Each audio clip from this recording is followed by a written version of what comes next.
Okay, so ngayon mga idol is dumating na yung ating order mula sa Shopee. Ito ay isang microscope mga idol. Saan ba yung harapan nitong karton mga idol? So dito siguro yun. So ito yung pinaka-expensive na tools na na-order ko sa buong pagre-repair mga idol.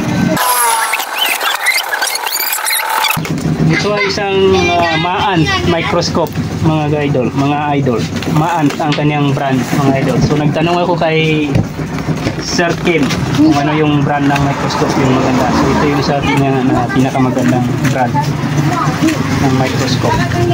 Itong Maant microscope. So ito yung kanyang ano bang tawag dito, yung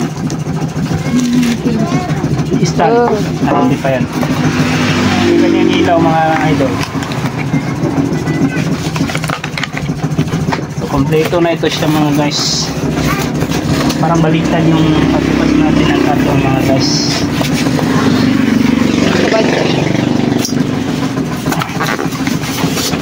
Pag ganyan siguro. Ayan. So pakibaba yung karton mga idol. So, naka-tape pa rin ito guys. Tanggalin natin yung tape.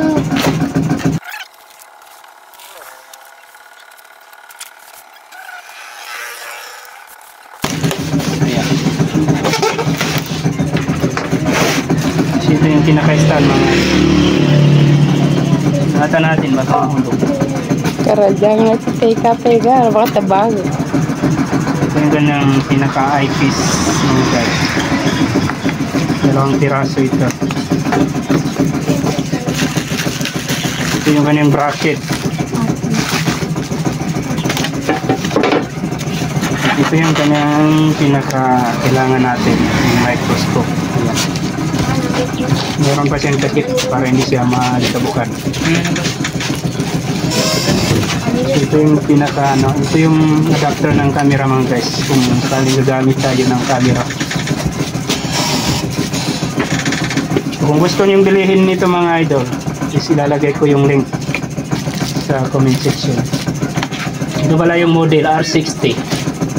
So ito daw yung pinakamagandang microscope dahil malamig daw sa mata, sabi ni Sir Kim. Ngayon mga idol is i-assemble na natin para ma-check natin yung kanyang performance kung maganda ba.